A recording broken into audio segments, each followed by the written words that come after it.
What is up, everybody? Welcome to the Eddy Live Show, episode number 161. I'm here with Nathan Novak. Yeah, just call me Nate. That's fine. Nate. All right. Okay. What's up, Nate?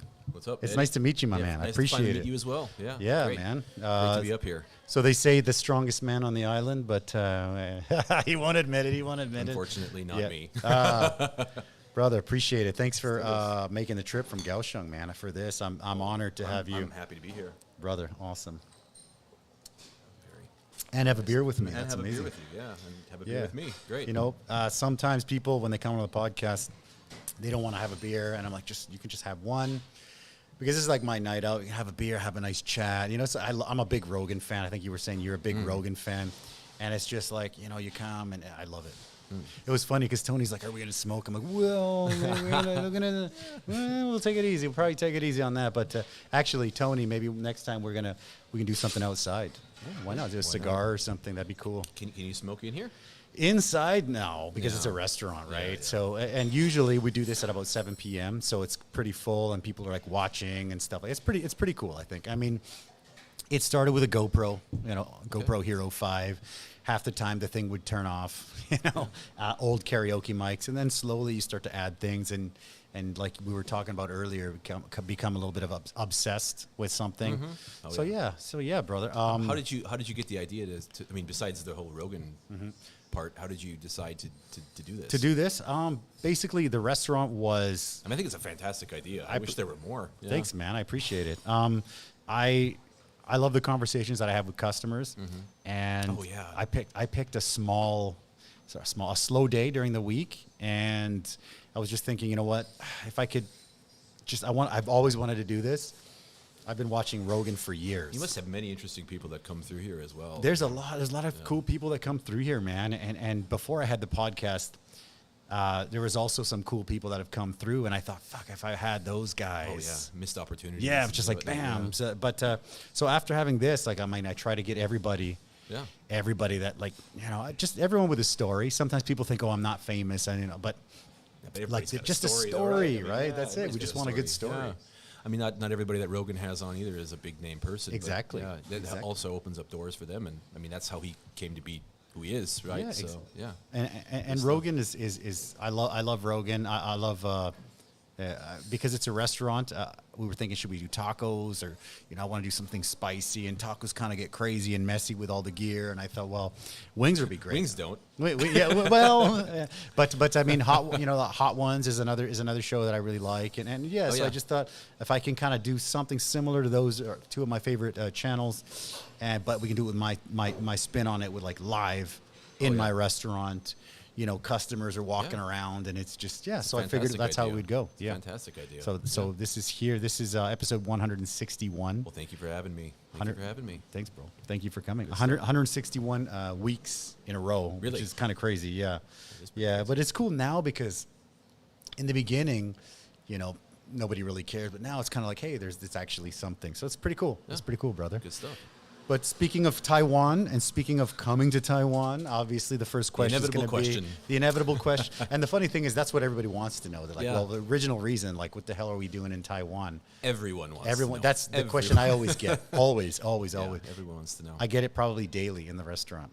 Yeah, and I say the same thing over and over. So let's get that one out of the way, and then let's get. Well, you got to do yours too, because I don't know yours. Well, you go first. I'll go first. All right. Well, what brought you mine's here? Mine's pretty simple. I came here right out of college. I was.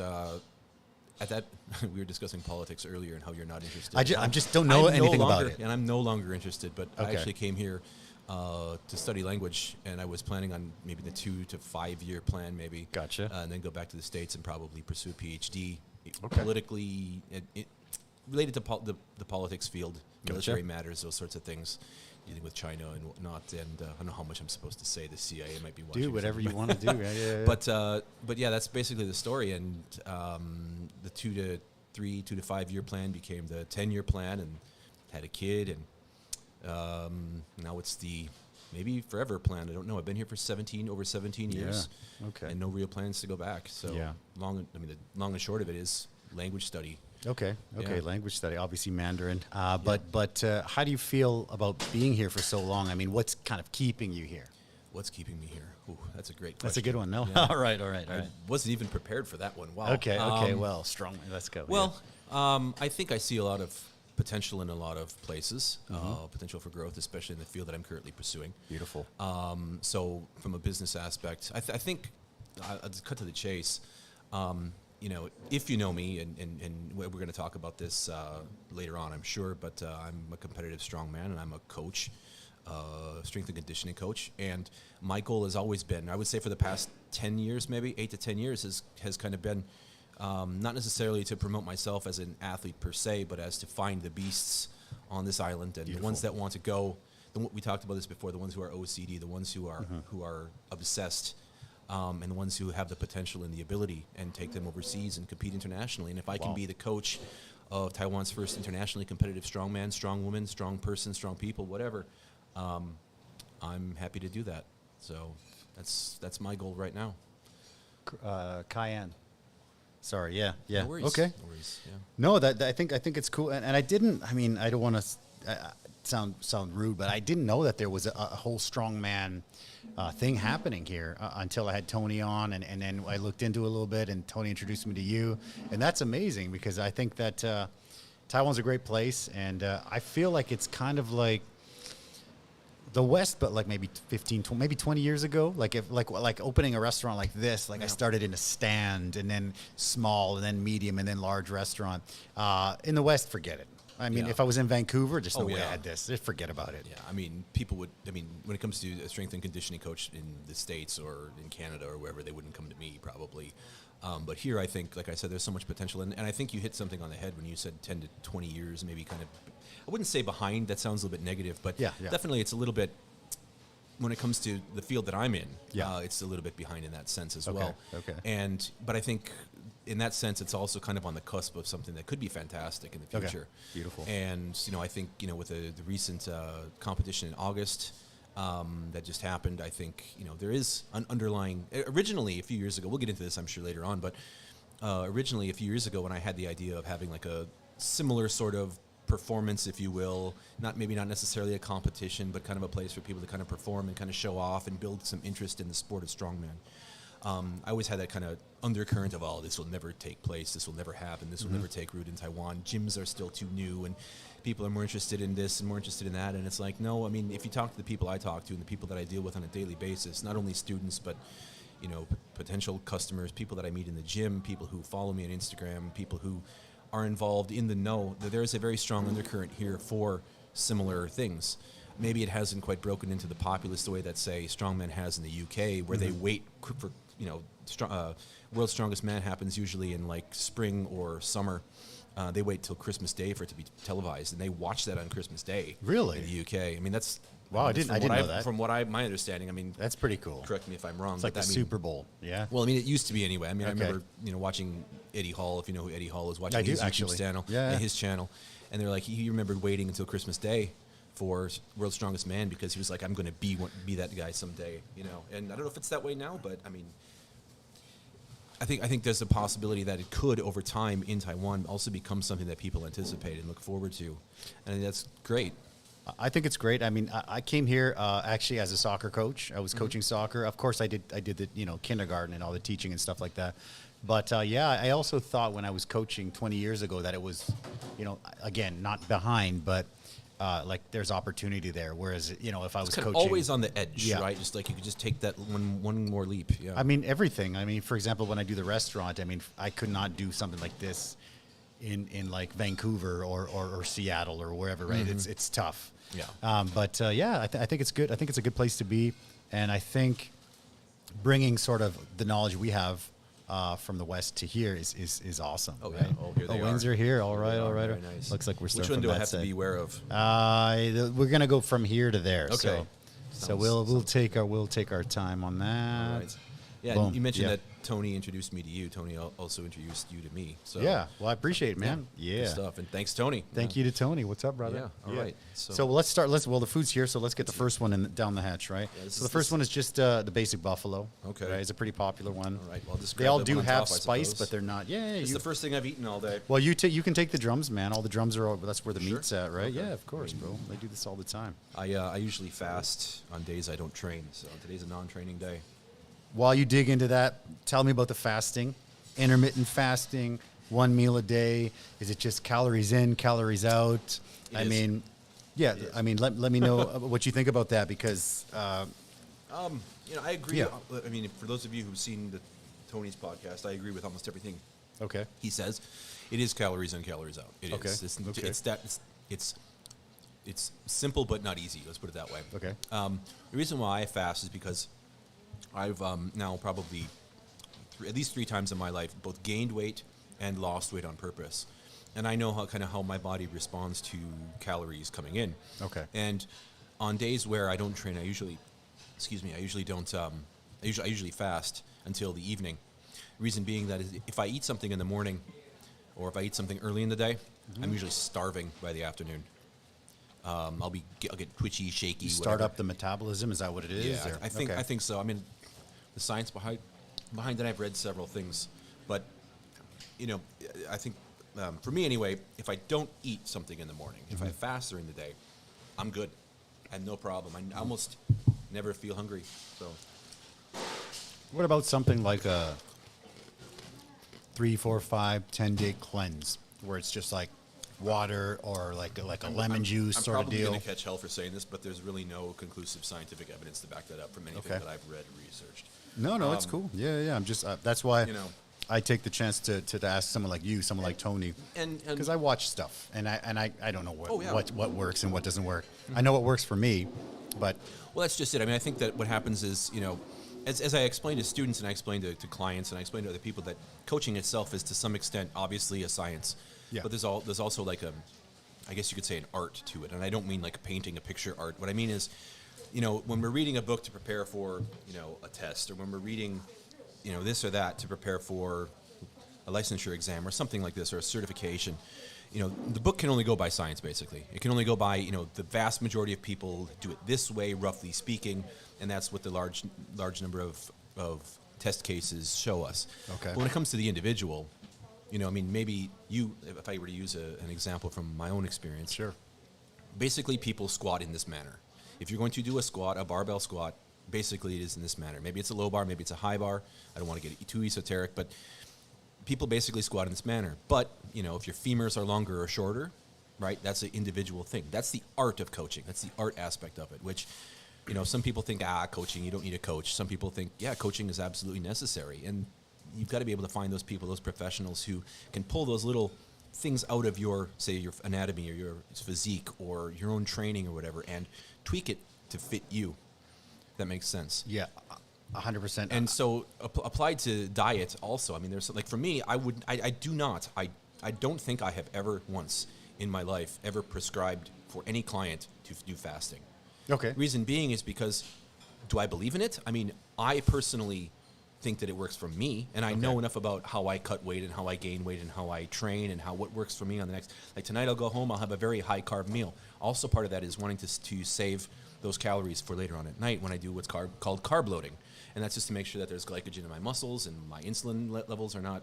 I don't want to get too crazy about it, but No, I actually love this stuff. I mean, yeah. we're gonna probably have pictures of my family. My family's a little bit all over, like they're all overweight. There's diabetes in both sides, my mother's side and my father's Gotcha. side, and I want to be able to control my insulin levels and all these sorts of things. And if I can just have that one high calorie meal right before I train, and make sure that my muscles are full of glycogen for the next training session, that's the whole point behind it. So And it what- works for me. It works for me. So what's your opinion then? Because I love this stuff, and I kind of deep dive into this, like something like keto, where it's like a low carb or almost like a no carb. I know vegetables and all that has a little bit of carbs, but I mean when I'm talking about carbs, I mean like simple things Yeah, I know. like rice, like white rice and white bread. So tell me about Again, that. I mean, there's no calories in, calories out. Okay. Basically, is the meat and potatoes of it. Okay. No pun. So you don't have to cut out your carbs. let me put it to you this way. Sure. The average person who's working a 9 to 5 in an office does not need as many carbohydrates as they consume on a regular basis. Your body doesn't need that much energy. So what does it do? It stores it in fat. And basically, carbs are just sugar. Yeah. They're just sugar. They convert into sugar, They right? don't need that. I mean, basically, that's what they are, right? And you don't really need that. Your body needs more protein for... I mean, the building blocks of cells is basically protein. Sure. Right? Your body needs more protein than that. Now, from not needing that many carbs to eating no carbs for the average person, that's a big jump. I'm not willing to make that jump. And there's no science that tells me that I have to make that jump. But you definitely do not need, if you're, again, you don't need, toast in the morning, and you don't need rice in the afternoon and rice in the evening, and you don't need that if you're doing a 9 to 5. Now, for the athlete, for the person who trains, obviously you're going to need more fuel, and then it becomes a little bit different. But again, everybody's body is different. Slightly different. Some people just need more calories. Some people just naturally have a higher metabolism. So I had I don't know if you watch MMA, but I had a pro fighter here. Yep, MMA big. So there's a sort of a local circuit, and one of the guys who did ONE FC and stuff is Jeff the Machine Huang. I had him on a while back, but he was talking about going through. He went to like AKA and stuff, got to train with like Luke Rockhold and stuff. Like it was pretty cool. And he was training, and there was one day where he was just like super groggy, and the coach was like, what's going on? And he said that he wanted to drop some weight, so he went like 0 carb. Oh. Right? Yeah. And so he was like training on ketosis, and he said he was really, really groggy and stuff. And the coach said, go home and come back tomorrow, but eat carbs because like the explosiveness needs. This is what he said. The explosiveness needs your muscles carbs. need glycogen. They need glycogen, and you're not going to be as explosive if your muscles are thirsting for glycogen. Okay. Yeah. So true. Again, for the athlete, again, I would never ever say that carbs are bad, and I would never, for some, again, everybody's body's a little bit different. When it comes to coaching, like I said, part of it is a big part of it. If you're an honest and upright coach, should be science based.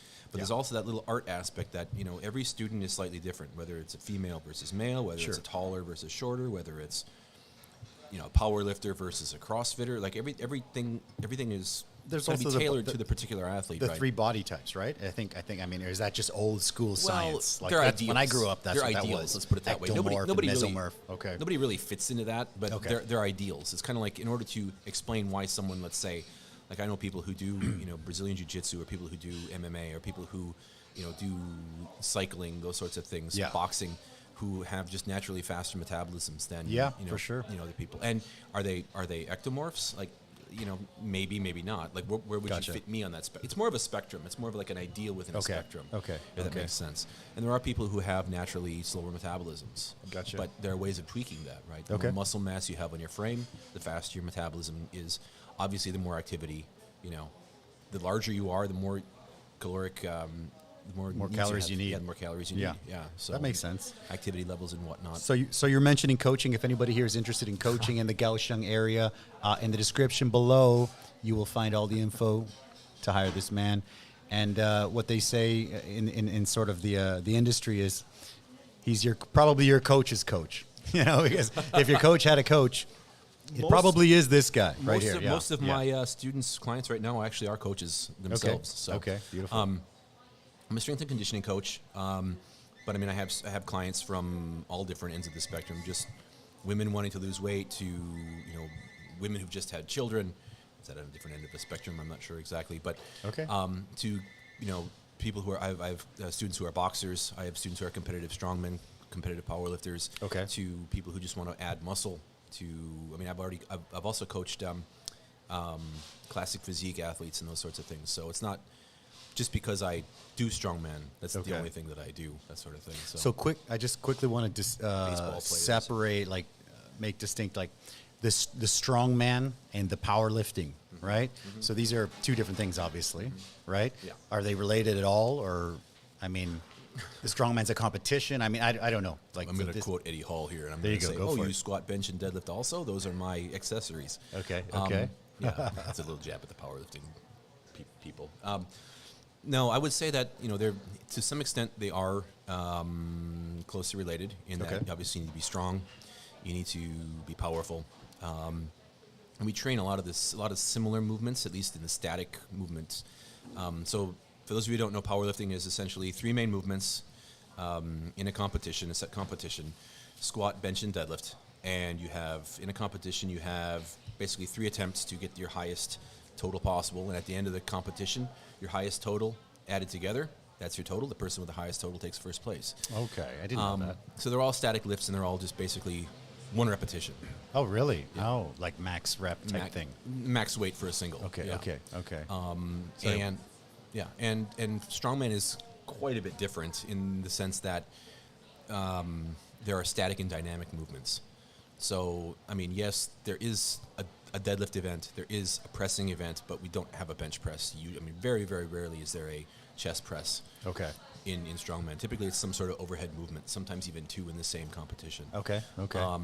And there is a deadlift, but it's not your standard Ivanko or Eleiko or Rogue plates. It could be lifting a car, or it could be a deadlift hold, or basically you're holding like a trap bar. Okay. Just holding it for as long as you possibly can. It could be for heaviest single, max. It could be for most reps in 60 seconds at a particular weight. Squat, there is a squat event, but again, typically, because again, there's a lot of, it's up to the organizers and the promoters to kind of decide what events they want. Yep. But typically with a squat, it's also for reps. Okay. In 60 seconds. And usually the overhead event is like it's a log, or it's a dumbbell, or an axle, something similar to that. And we can get into dynamic movements, but we probably would be here for a month by trying to name them all. All right, that's cool. No. I just carrying really heavy, weird, awkward shit, basically picking it up, running with it. Well, Tony was saying that like a sandbag that's like 100 kilos or whatever is it's so hard to get off the ground. Yeah, because it's like compared to 100 kilos on a barbell, it's just like a limp. It's just limp there, and it's a cool thing. Yeah.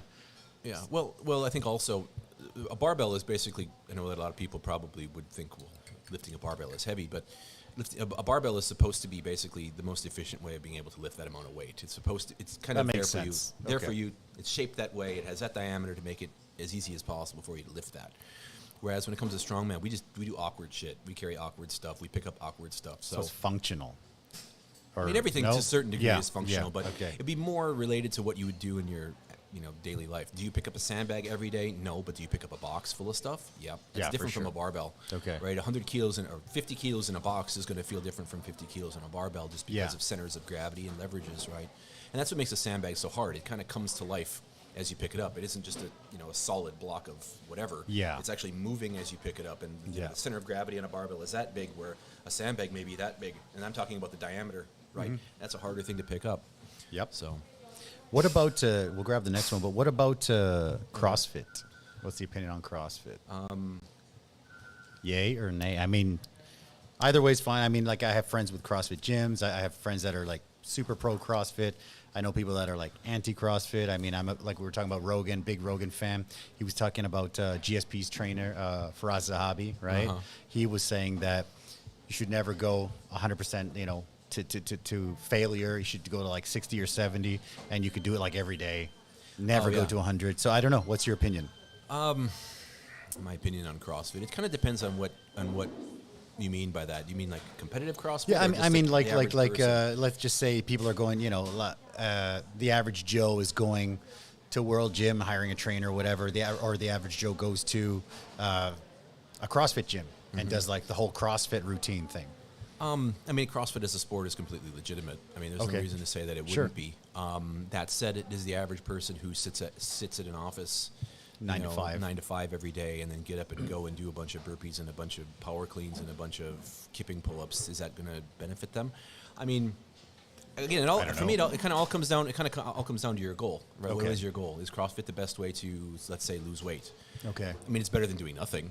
Sure, right? of course, yeah. Like they say, a bad gym session is better than no gym session at all. Okay. Yes. I sometimes question some of the qualifications. I'm going to catch flack for this, but I question some of the qualifications of some CrossFit coaches, let's say.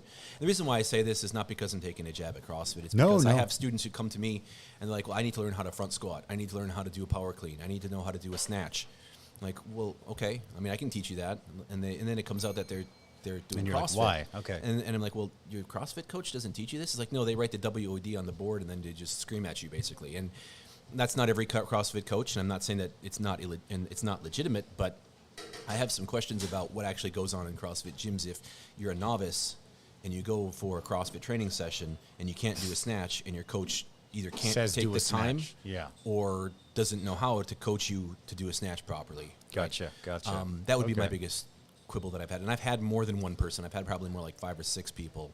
And I've kind of slowly pulled them over to the dark side when it comes to strength training with Well, Strongman. that would cause injuries, right? If you were doing like some heavy duty squats or like squats to failure with really bad form. I would guess, exactly, right? exactly. Yeah. I mean, Yeah. typically when people get injured from doing just regular basic movements in training, Dips. it's not. Yeah, that was me. That was Yeah. me. Yeah, that was just me being an idiot. Yeah. Yeah. Well, that's kind of how it goes. It's you go. Won't happen again. Typically, if your coach is programming something, he's programming it that way for a reason, and you should follow the program. Otherwise, why that kind of a thing. But if your coach can't really show you how to do the movement properly, and he's telling you should do this, and he does that, Gotcha. And you do that, and you aren't doing it properly, he can't tell you how to do it properly. Then my question is, well, what's this coach giving you, right? Understandable. So this is a pomegranate hot sauce from Empress Hot Sauces. Okay. So we're just doing kind of a little bit of a flight here. Buffalo kind was of a fantastic, by the way. Buffalo was good, thanks. Yeah, that's one of our more popular ones. So I want to ask you quickly about the squat. So squats, this is just for my personal selfishness. Sure. All the way, like ass to the grass squats, or like how low should you go in a squat? Does it depend if you're tall, if you're short? Like, what does that depend on? Or does it vary? Yes. Okay. You should squat. I'll take it. You should squat. You should squat. Okay. Now, why do I say this? Well, again, anyone who tells you there's a 100% perfect way of doing something right off the bat is an ideologue. And I say this because there's really no reason why you need to squat all the way to the point where your butt cheeks touch the grass. There's no real greater activation. Basically, once your hip crease goes past your knee, there's no real greater activation beyond that. Basically, it's a range of motion issue. No benefit. Very, very minimal. Okay. I mean, I can't give you an exact percentage, but I've not seen anything Okay. that shows me that you must squat Tom Platt's ass to grass every single repetition. That's an answer. Not only That's that, it. Yeah. that's by way of answer. It also depends on your goals. Okay. For example, I have students who are basketball players, right? They don't need to squat that far down. Okay. Right. I mean, they're trying to build power. They're trying to build, let's say, muscular endurance. They're trying to build jumping Vertical. power. Vertical. Yeah. They're vertical or whatever Yeah. they're trying to improve. There's Yep. no real reason for them to be able to squat all that deeply. Now, do I have them squat deeply? Sometimes. Okay. I mean, I think there's a necessity of training within all ranges of movements for all athletes. Okay. Excuse me. No problem. But as far as what I typically do with them, it's more of jumping with weight. It's more of box squats. It's more front squats, those sorts of things. And how deep they go kind of depends on what did we do last time. Okay. What was the benefit from that? Are you seeing benefits from this over the past month when it comes to your basketball practice, let's say, or your boxing, right?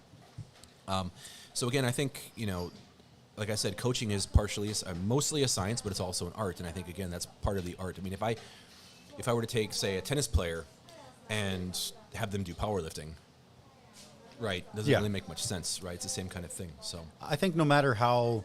It's not cut and dry. There's a lot. I mean, I would say everything in life is not 100% cut and dry, right? Like for example, when I was in college, I did a little cert on personal training, so I know the form and all that. And when I go to the gym, I don't want to say I'm awesome, but I know what I'm doing, like form-wise and stuff. But after getting Tony's, a program from Tony, it was great because it's like, do this. Rest 60 seconds. Do this. It's great. As opposed to, okay, I'm doing chest today, so let me see. Oh, there's a lineup for the bench.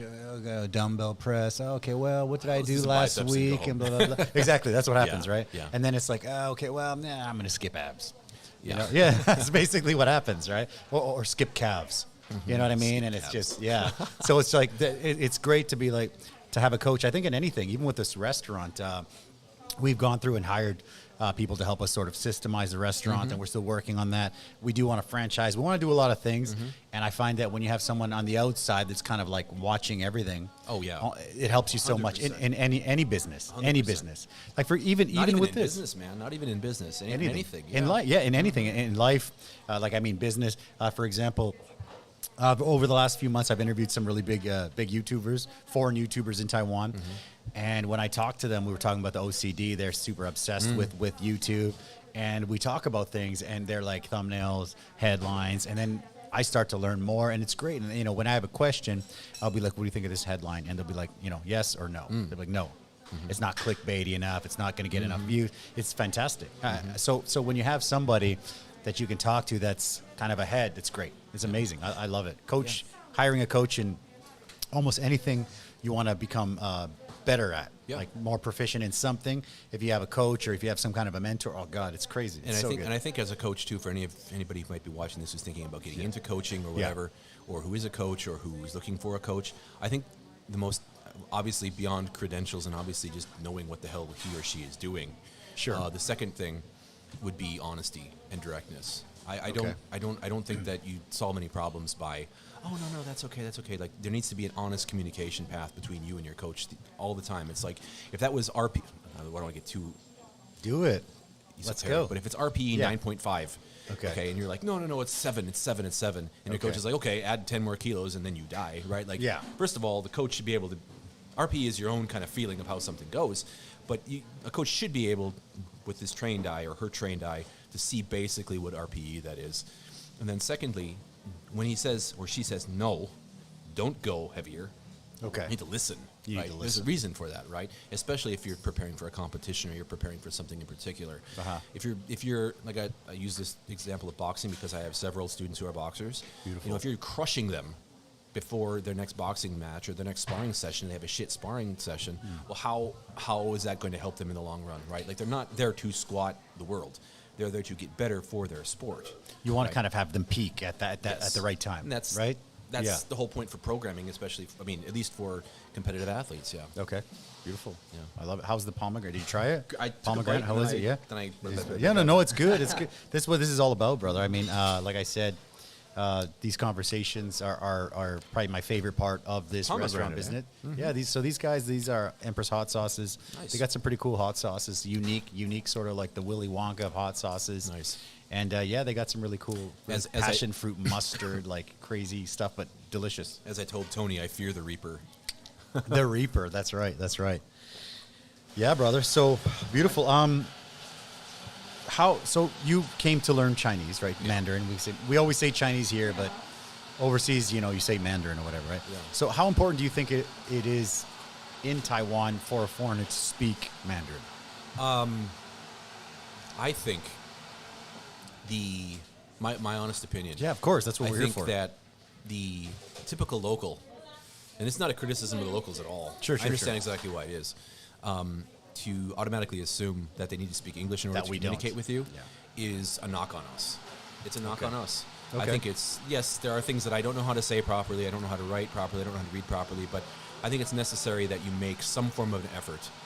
And even when it comes, like my Taiwanese is terrible. I live in the South, and my Taiwanese is terrible. And I mean, the minute that I speak Mandarin to somebody, the next question is, "You speak Taiwanese?" You speak Taiwanese, and I'm like, "Well, I mean, I can understand some, but my Taiwanese. I mean, for me, it's like if you don't grow up with it, it's really hard to pick up a lot of the subtleties." I tried to learn it here in Taipei, but you don't hear it here as much, and it's not as if there's classes, because I guess it's not really a written language. It's kind of like a soundy language. That's where I'm stuck. It's tough. Yeah, I'm much more of a, even though like the tone intonations and things like this, I kind of pick up from listening, and I do study or learn from other people how the locals speak it and whatever. Sure. Yeah. I'm much more of a visual learner than an audio learner, and that's where I get stuck with Taiwanese. Like I have to write it down, and it's like, how do you make that sound so I can remember it? Do you speak? So you obviously speak Mandarin and English, right? Do you have another language, like Spanish or a French or an Italian? I've studied. Long ago Spanish, German, a little bit of French, and also I took a year of Latin when I was in college. Oh, wow. Does that count? Yeah, for sure. No, just curious because when I came here, and a little bit of Japanese, but oh wow. Nice. As being here though, like all of that is just gone. Every time I ever want to say anything in Japanese, it always becomes Mandarin. Like it's just the funny thing about that is, like my family's Mexican, so I grew up speaking Spanish. And when I came here, people would be like, "Oh, you have English and Spanish, so you have two, so that learning Mandarin is going to be easy." Yeah, they don't help at all. No, not at all. They're very different. Nope. They do not help at all. Nope. And so I learned Mandarin, and again, I can't read or write, but yeah, I tried to learn Taiwanese, just not exposed to it enough. And like you said, my Spanish, even though it was probably, I don't know if it might be my first language because my mom couldn't speak English when I was a kid. Oh, really? So it might be. But I've been here now for 20 years, and it's like when I'm speaking Spanish with people, there'll be like a brain fart, and there's like a blank in a sentence, and then my brain, yeah, exactly. My brain will fill it in. My brain will fill it in with Mandarin, with Chinese. Totally. All the time. And I think it's a good problem to have, to be honest. Yeah. It gets a little bit stressful sometimes, actually, when I'm speaking in English, just because it's like I'll have one of those situations where brain fart or something. Like this word that I want to have, that I want to find, that's no longer in my vocabulary. Yeah, but I know tough. the Chinese for it. It's just so weird. That happens a lot, right? It's like typical everyday things. It's either something that's very like typical everyday things, yeah, or it's something that's really, really, really formal, or tailored to a particular field. Okay. That like I had to memorize for some reason a long time ago, to the point where I forgot the English for it. Yeah, it's weird. I mean, the way I learned my Mandarin was just kind of mimicking, I don't want to say mocking, but similar. Like when somebody says something, if you say it exactly the way they said it, almost like a mock, people are like, oh my gosh, your Chinese is so good. And I'm like, well, I was just kind of making fun of that guy, but I'll take it. And then that becomes like, that's how you talk. Mm-hmm. This is how you say this is how you say that. So yeah, I don't memorize tones or anything. That's how kids learn. Yeah, that's how I learned. I mean, my brain is probably like a kid's brain, but well, yeah. no, I mean, I think that it kind of, I mean, that, if you want me to be completely honest, I made my best gains, bruh, when it came to learning Mandarin, from just humbling myself to the point of being a child. Okay. Like going and learning, the zuyin, the bapa. That helps so much to help me too. Yeah. Oh, yeah. And I know that a lot of people are, I mean, it got to the point where I don't even really recognize the pinyin anymore. Yeah, okay. Like, it's like, I look at it, I know that's a P and it's supposed to be P, but it's like, there are several different, like, what they write is like U sounds, right? And it's like, which one is it? And they have that little omicron over the top or whatever, and it's just bapa mummy, bro, like that kind of thing. Yeah, that's funny, because I learned that too way back. They were teaching, sort of, if you went to take a Chinese course, they would teach, way back, they would teach you bapa mufa. Now I think it's just pinyin, but I think the bapa mufa helps a lot, the juing fu hao, yeah. A lot of people are kind of shocked to say this. It wasn't actually that hard for me, but I actually learned bapa mufa. I was self-taught. My girlfriend at the time when I first got here, it's kind of a long story.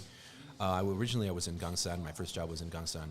Okay. And I was there for 2 years, and there was some conflict between myself and the boss about, not conflict, but just kind of a disagreement. Like, I wanted to learn the language, and she was kind of dead set against it because she was afraid that I was going to use it with the kids in class instead of using English. Okay. So it was like one of those things. It's a weird thing that they think. Yeah, that happens here. Well, it used to. I mean, but it's not as though the local teachers don't, right? Like it's weird. Yeah, it's weird. Yeah. Where it's like no English, no Chinese in the school at all, unless you're not with the foreign teacher. Then it's don't fine. speak it. No Chinese. Yeah, and then you go they downstairs come in and they scream at the kid. No Chinese. Yeah, and then it's night market downstairs, that kind of thing. Yeah, right? exactly. But where was I going with this? Oh yeah. But I actually taught myself bapa mufo just from reading little kids' books, like with the characters, and then like the little, you know what I mean, like the elementary school. Yeah, those are great. Books, I mean, you've got a boy in elementary, right? Yeah. I have a girl in elementary, and when we went through that also kind of was a refresher for me, and then now she's just way ahead. Now I'm lost. So well, yeah, my girlfriend's daughter is also now in first grade, and she's going through the whole like struggle of learning bapa mufo, and it was really weird. There was a night, about a month ago, where I was there, and she was having her little tantrum about not being able to remember this one and that one and whatever. Yeah. And I was sitting there helping her, and my girlfriend's brother was there, and he's like, "This is so weird having a foreigner teach your daughter." That's funny. That's so funny. It wasn't like I was doing it on purpose. It was just like she was freaking out. It was like, well, I have an education background as well, so it's like, let me try something different, right? Yeah. I agree. I help my daughter. Now I can't. With the Chinese now in grade 5, forget about it. But yeah, before we would do a lot together. And of course the English is no problem. Yeah. I mean, grade 5 English, they're teaching her, how to spell pants. Mm-hmm. And meanwhile, she's, reading Harry Potter. So it's like, so the English is good, it's like, but she, because it's so easy, she doesn't like get 100% on the tests because she's just like, done. Yeah. So, and she always tells me the Taiwanese English teacher's mistakes. And she's like, Dad, should I say something? I'm like, no, don't say anything. Definitely I'm like, just sit there. Don't say anything. Mm-hmm. Don't tell your friends. If you want to tell someone, you can tell me. That's it. Don't tell anybody else. So it's funny. Let's pull up a picture, man. Okay. We got one right here. Boom, boom, boom. Sorry that one screen is out. I don't know what happened to it. It's all right. I can also see it. Oh, you can behind see it back as there. well. Perfect. Yeah. Okay. So what's happening here? I have to give a little bit of a disclaimer here before we go. I get emotional when I talk about my old man. Okay. So I might shed a tear, get a little bit choked Hey, up. brother. It's all good. It's all good. It's very hard for me sometimes to relate to some people. I guess here, a lot of the locals. A lot of them feel very, very close to their mothers. Okay. Kind of distant from their fathers. I don't know if you've recognized that as Definitely. well. If any of you have. Definitely. I think because Fathers are a little the bit dad will distant. work, or the Yeah. dad will work in China, or the dad kind of does long hours. Yeah. 100%. So tell me about your dad. I miss my dad. I was the complete opposite. My mother died when I was 7. Okay. Did not know that. It's kind of a long story. Well, They care to had- share. We're here. Yeah, no, it's fine. Yeah. I'm not sensitive about it, really. It's just Okay. one of those things where they were having marital problems. Gotcha. The story goes, at least, I only heard one side of it. Of So, course. But, whether there was some cheating involved or whatever on her Yeah. part. Okay. She ended up committing suicide. Okay. They were going through a divorce. And my dad was kind of always my rock. And from a very young age, he was originally, when I was younger, he was kind of distant just because he was working 2 jobs. My mother also worked as well. But when he was home on the weekends, I would be on his lap. And that's me, the little one, not the big It's a one. good picture. The little one. I Probably. love the handlebar I would say- mustache. Yeah, I love it. That was his thing. That was yeah. his thing. Yeah. That was his thing. And I was probably about maybe a little bit less than a year old here. And if I want to remember my old man, that's it. That's the picture, right? That's the All right. picture. All right. Right on, brother. On his knee. Yeah. And he always used to tell me that it didn't matter how old I was, I could always sit on his lap. Well, I don't think that would work today. First of all, my dad passed away when I was 20. He died of cancer. Ouch. Okay. Okay. But that's one of the reasons why I get so emotional. Of with it. course. But, That makes sense now. Okay. I got you, brother. I think that's how I want to remember him. It's like that. Maybe not how I want Good to guy. remember That's me. I hope I have that relationship with my son. well, I think so. I have both of my parents, but my dad was a little bit more distant. So I'm really close with my mom. My mom, they both worked, but my dad was kind of like family guy, but kind of like wants to go out, smoke weed and hang out with his buddies, So yeah, my parents definitely are not together anymore. But I miss them both a lot. But definitely, it's tough. When I go back, I love it because I know people that don't have their parents anymore, and so when I go back, and I probably go back like twice a decade, man. It's kind of sucks. I need to make some more money so I can go more often. But yeah, it's tough. It's a tough one, Well, brother. in that sense too, my dad was also kind of I would say, even though I get really emotional, I was always very close to my dad. Okay. That doesn't mean he was not a disciplinarian. He was Okay. very hard on me when I was a young kid, and I think, I'm not one of those people who resent that about him. No, I think that's probably one of the best things that ever happened in my life was to have that. He could be tender when he needed to be, but he could also be a hard ass when he needed to be, and that's necessary, I think. And Well, he was doing the job of 2 people, right? he was He for had to. part Yeah, of the time, yeah, until yeah. he remarried. And Okay. and I think, after my mom died, I think he realized that. But not Yeah. only that, but after he got sick, and he started to realize he had a form of bone cancer called multiple myeloma. It's in the blood and the bone marrow. He wasn't able Okay. to lift. One of the reasons why I started in the gym actually was because he was not allowed to lift anything over 20 pounds, which is like 9 kilograms. They were Okay. afraid that it was going to Okay. affect his back and he was going to have shoot. bone problems or whatever. So it was like, well, now all that stuff is up to me now, and here I am at like the age of 12 having to lift this heavy shit, right? Gotcha. One of the reasons why I got into the gym was because of that. And I think Okay. he old school That's a family, great old reason. school Minnesota Catholic family, right? It's like if you're old enough to drink, old enough to work like a man, you're old enough to drink like a man. If you're Yeah. old enough to drink like a man, you're old enough to cuss like a man. And it was like that's how you build respect. Yeah, And well, I that's- think that's it. by the time I was 14, 15, he respected me like I was 25. That's the way he treated me. I did wrong, he told me. He did wrong, I told him, and that's just how it worked. I love it. I love So- it, man. And it worked great until he died. So Shout out to the dads, man. Love it, bro. The good ones, man. Appreciate it, man. Thank you so much for sharing that. I appreciate that, brother. Yeah. Let's get a different one up there. oh God, what's the next one? Bam. Oh yeah. Okay. Well, this is me, my That's you. senior year of high school. Yeah. Played American football in a small town called Foley, Minnesota, which is near St. Cloud, which is in the middle of nowhere. It's right in smack dab in the middle of Minnesota. Big football town, or More of a wrestling town actually, until in 2000. Was it 2000? No, 1998. Our football team just magically, mystically won the state championship. Really? And yeah, they came the year before that, 1997. We were 0-8, did not win a single game. Okay. Didn't even make the playoffs. Sounds like one of those movies, those American underdog movies, man. It was I like, love it. yeah. Okay. And then the next year, I think we finished 13-2, 14-2, and won the state tournament in our class, Amazing. in our section, our class. So there's that. I was a sophomore that year. I did play a bit, but I was injured. I had a bum ankle. And then my senior year, this is our last year, my last year. We took fourth. We took fourth in state. Is it the natural hair, or you frosting the tips, or what's up? Yeah, no, it was frosted. that was the the style thing. back then. That was the style. I know. That's why. why I asked. That's why I Yeah. asked. Yeah. That's awesome, yeah, bro. We'll that do was- one more. We'll grab the next swing. Sure. Yeah. Let me get one more kid one here. Bam. Oh boy. Well, you can probably Yeah. tell the Yeah. same guy and Yes. the picture on the left, or with your left. Yes. It's Gotcha. my old man, and Yeah. that was my mom before she passed away. I was Okay, probably like okay. 1.5, 2 in this picture. Okay. In Miami, in Florida, I have my mother's sister, who's like a mother to me after my mom passed away. Gotcha. And still is today. Okay. They live in Miami, and they have 2 kids who are adopted from Korea. Oh wow. And That's so cool. on the right, those are, how would you say this? I mean, they're not really my brother and sister, but I don't have any brothers or sisters. Kind of like step. No, brothers, they're not like really. brothers and sisters. They're like a brother and a sister to me. Yeah. And I Okay. think partially that's distance. You know, distance does actually make people grow fonder, if you will, or whatever. But Yeah, guaranteed. from Yeah. Minnesota to Yeah. Florida is, I don't know how many miles, kilometers, whatever. But every year in the winter time, when Minnesota is knee deep in snow, chest deep in snow, we go to Miami for a couple of weeks. And Okay. that's us at the beach. Oh, that's great, man. Come on, And, Miami. oh, yeah. Beautiful. Jorge Masvidal, right? Yeah. Well, yeah. Hell yeah. Let's do it. Let's grab the next one, brother. All right. So what do we got here? We have got, this will be a Chipotle.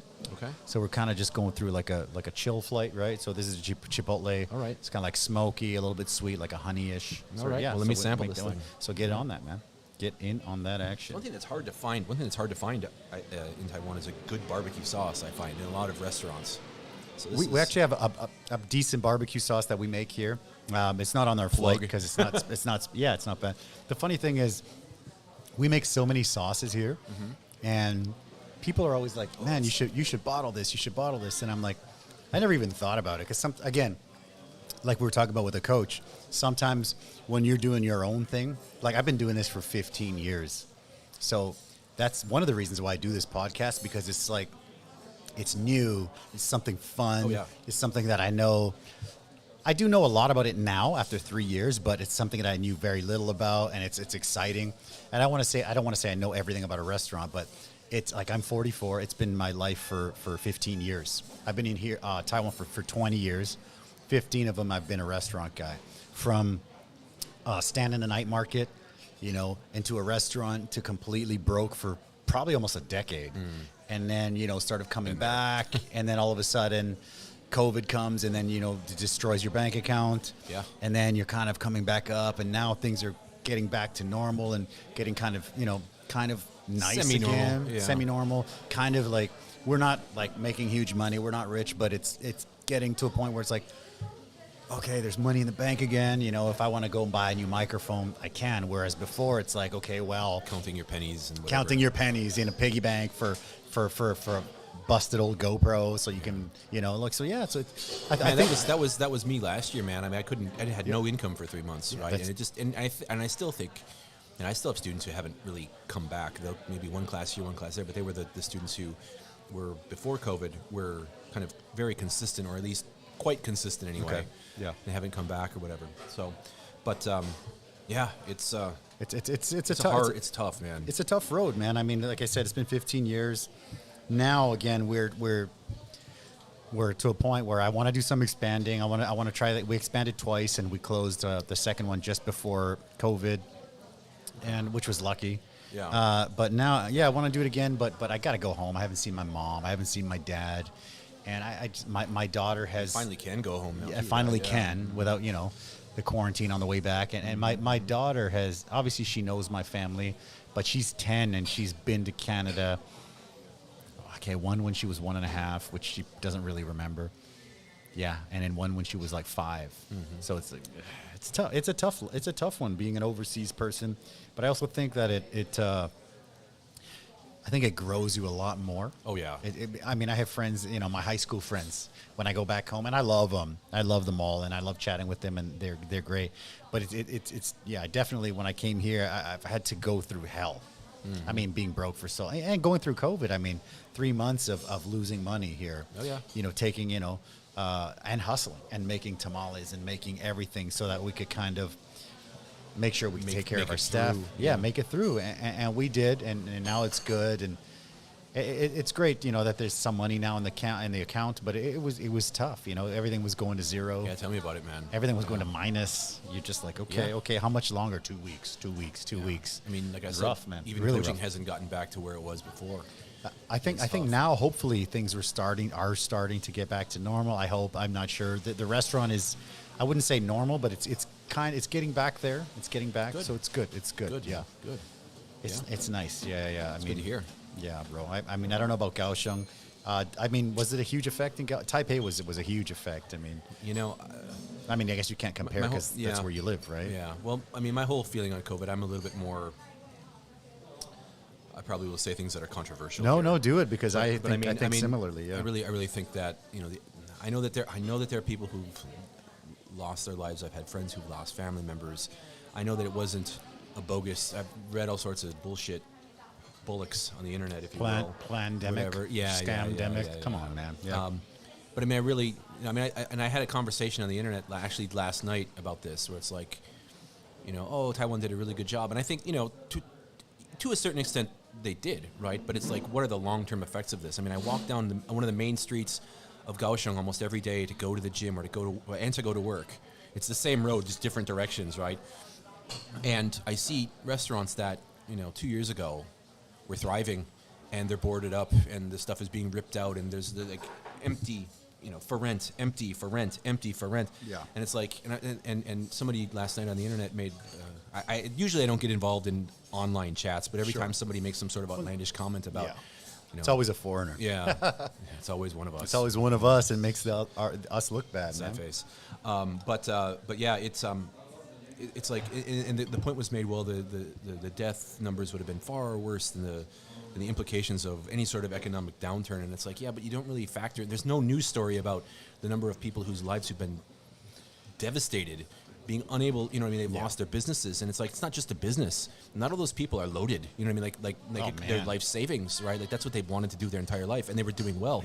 It's like gyms closed all the time. It's like, yeah, but you're going to tell me that there was no effect of COVID? Like, you could not do business for 3 months. Yeah. Like, you could not.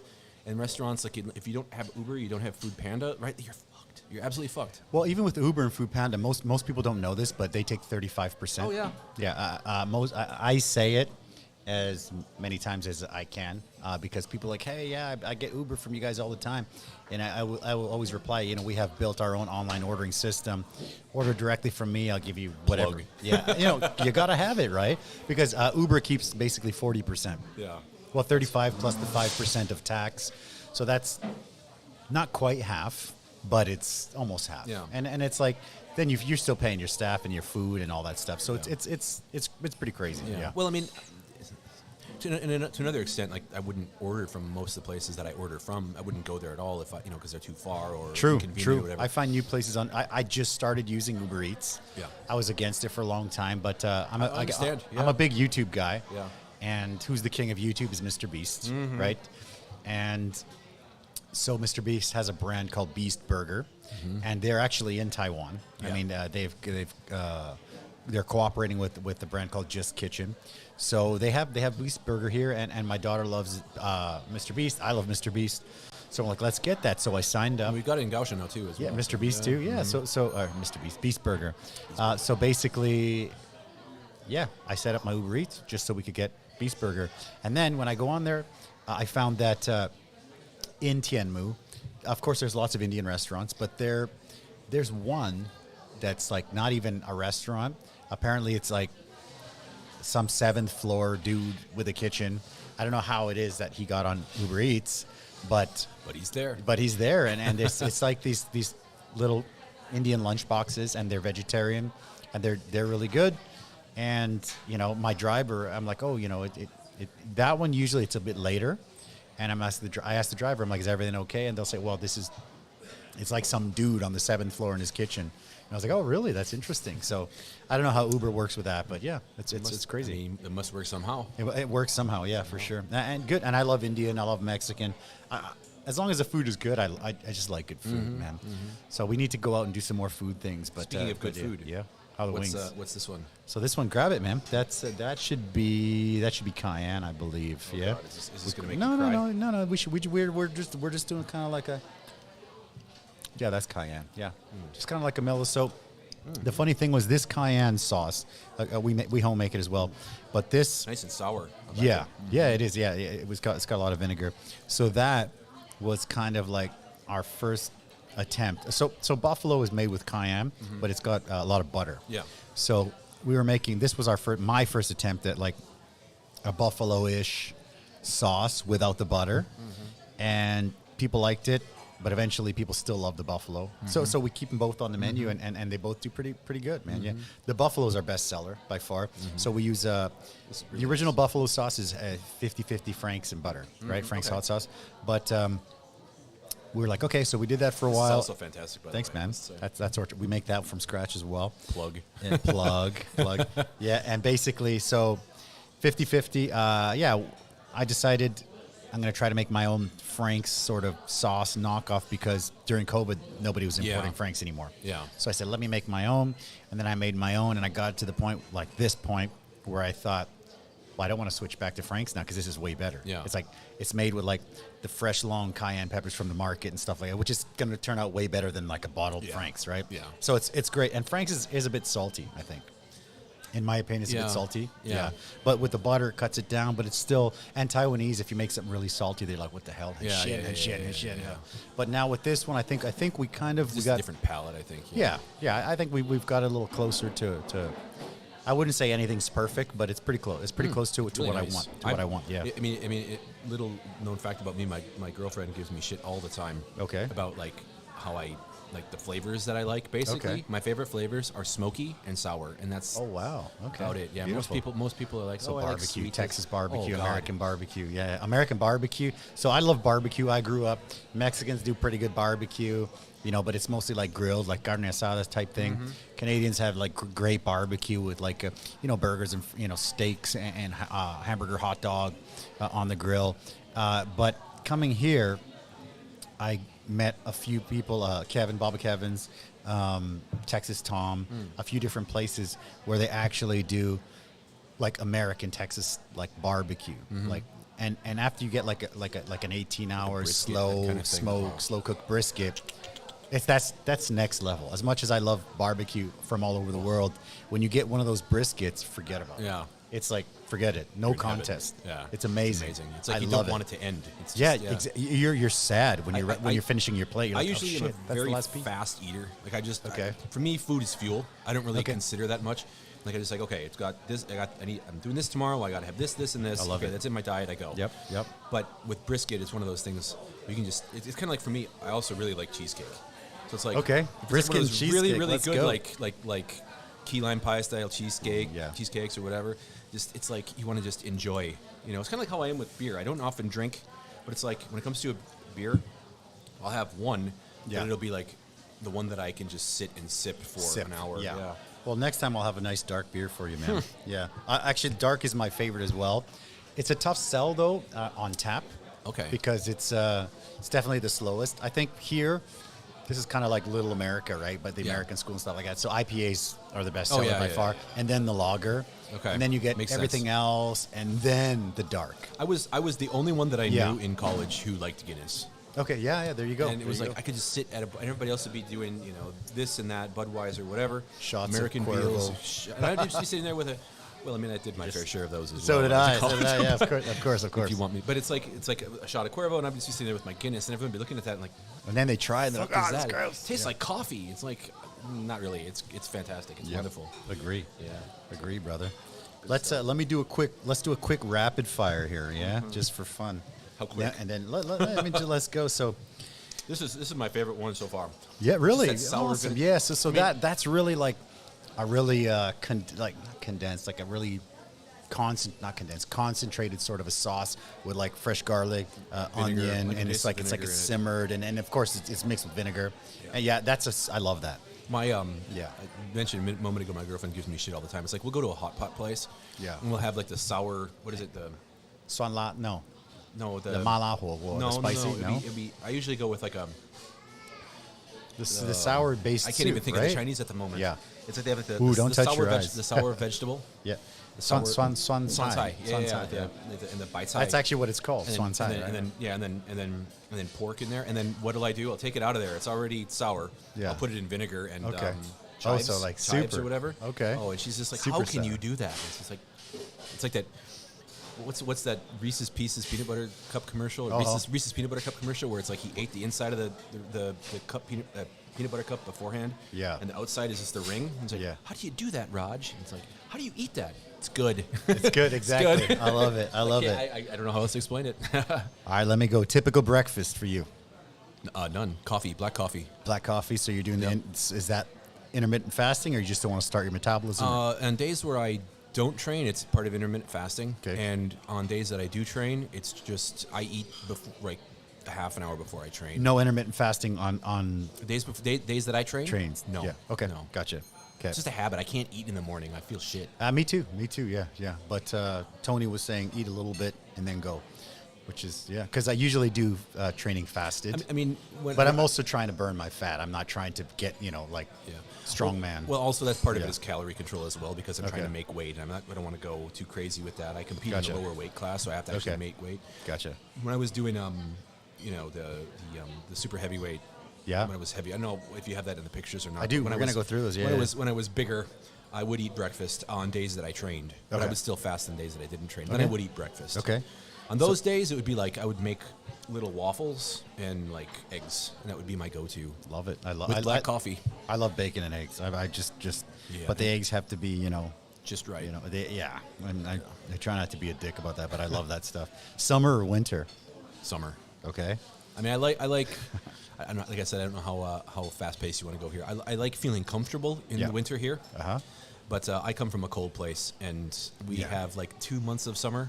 Like there's like 8-10 months of summer here. I love it. I agree. Oh, And you live in Kaohsiung. I live in Summertown, Kaohsiung, where baby. the weather Yeah. is. So I'm you sorry, had the weather is just better. I'm for sorry. sure. Yeah. Then you go to Kending and stuff, right? Which is nice. I love Kending. Yeah, it's not. I don't even know if I should ask this one. Favorite body part to work on? Yeah. Yeah, you know this because you asked me this before the exactly. podcast. Yeah. People are usually shocked that when I tell them I don't like to train. I actually quite hate it. It's one of I train 5 days a week right now, and it's like the days like today where I don't train. Those are the days that I look forward to. It's like most people are like, I finished work, I can go to the gym. Yeah. But you're like, crush I put in my work. It's done. like what I do. Training myself is part of my job. Yeah. And I agree. I don't 100%. look forward to it. And it's one of those things where if you ever watch me train, or if you watch any of my videos where it's like I'm like trying to get the adrenaline, and I'm trying to most of the time I'm just trying to, I don't mean to be a dick in the gym. I don't mean to be an asshole. I don't mean to whatever. It's just I'm trying to force myself to do something that I don't want to do. Yeah, I understand. But for me, that's part of life, right? Yeah. Everybody has to do that, Yeah. right? Well, same for me. When people are like, let's go out drinking, and we're going to stay at... I'm like, I don't really want to go anywhere. I kind of want to watch a movie with my kid. Yeah. That's what I'd rather do. Different jobs. Yeah. The go-to food in Taiwan night market? Go-to food in barbecue. Barbecue. Okay. Android or Apple? I just made these up while I was there. I'm slowly being convinced by my fiance To go Apple. to go Apple. Okay. But I've been Android my entire life. Besides, I did buy an iPod a long time ago. iPods are I'm pretty trying to remember if solid, it's Pad or Pod because it Pod, was so Pad, long ago. Pig, whatever it is, Yeah, and yeah. I also have the ear pods, which I like. Okay. Oh, those are cool. All right, here's one I'm looking forward to. Liver King, marketing master or moron? You know, I don't really pay much attention to Liver King actually. Okay. You don't know? Yeah, you can No, pass. I mean, I come You know across who this he stuff, is? but I Yeah, haven't yeah. for me, it's Okay. one of those things. I don't really pay a lot of attention He's raw. to influencers.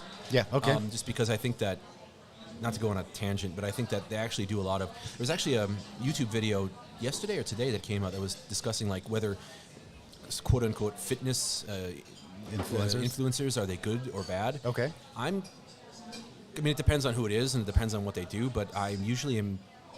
One of the reasons why I have not started my own YouTube channel is because I don't want to be known as the influencer guy. I want to be known as the legit athlete coach who started a YouTube channel if I start one right. Yeah, no, it's definitely, it's a good thing to have for sure. I would say because it's just marketing, right? For him, just to look at his physique, my first guess was that he would be on something beyond liver. You know beyond what I mean? liver, beyond raw meat, right? Yeah. Well, that's what a lot of people say. A lot of people are people saying say that about me, and it's like, you don't know me if you think that I'm not natty. You know what I mean? People, there's articles of him with fake. They said that he implanted abs. I don't even know if that's a thing. Is that a thing? Do people implant abs? I have no idea. I've never even involved heard in of the that. strength and sports community. I have might no have to idea. ask a bodybuilder whether that's best city in Taiwan. your Favorite city in Taiwan. My favorite city in Taiwan. Ooh, that's a hard one. I mean, I have to be honest, doing business in the north is much better. Gotcha. Okay. But living in the south, for me, just the weather. It's more laid back, right? More laid back. Yeah. It's just best city to visit or to live in. I mean, would just say favorite. I really like Tainan. I really like Tainan? Tainan. Okay. Tainan. Interesting. Yeah, and it's Okay. not just because my girlfriend, fiance there you lives go. there. I really like Tainan. I just like the feeling of it. I like the laid back, the historical aspect to it, the way that I hate the driving, but beyond the driving, I don't drive, so... Yeah, I don't drive either, yeah. Taiwan, you don't have to, which is great. I would say Tainan is a great place to live. To visit, I really like Taitung. Okay. Really like Taitung. Interesting. Mountains and beach on the opposite sides. It's Okay. fantastic. Go through a couple more here. Sure. Favorite movie? I'm not much of a movie guy. Okay. Favorite movie? Pumping Iron. No, I love that no, movie. no, You don't like that one? I don't like to sit. I love spend Arnold. so- Oh, that's true. Yeah. Yeah. I mean, I hate watching food shows, and people are like, oh, you must watch those all day. I'm like, no. No. The best thing was when this game came out, the cell phone game called Restaurant City.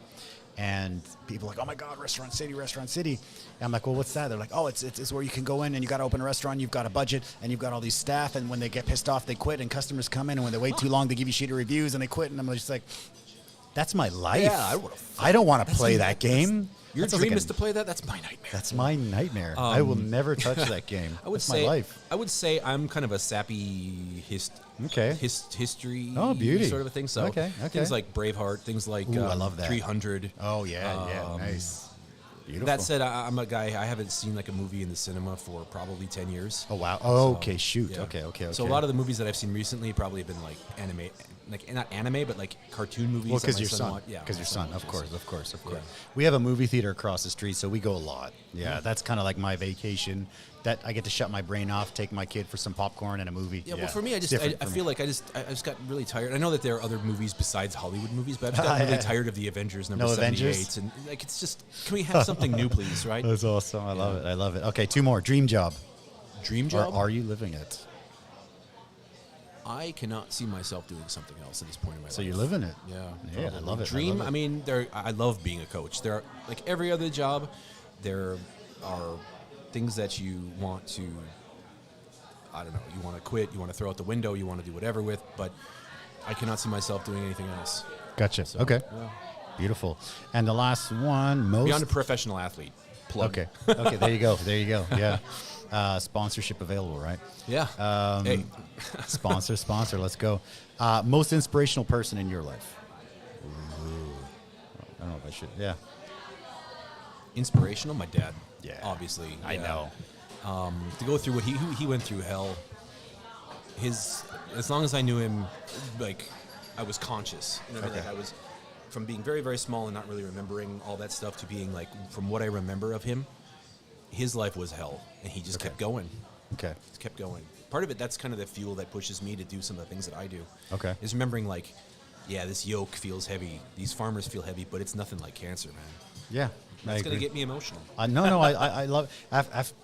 I wrote these before I knew. So yeah, I was pretty sure when I got that. It's I'm good. like, It's that's all good. the one. It's all good, man. That's the one. I'm It's all like, good, I man. know it's dad. all good. Beautiful, man. Yeah. The last one was okay. Beyond my dad, Beautiful. probably my son. He also the Kids, tattoo man. on my arm, right? Oh, like he pushes did he me. write that? That's beautiful. He wrote it on paper when he was Okay. like in first grade, and I had it tatted on my arm. That's beautiful. I love that. So he Right pushes on. me. I want him to be proud of me.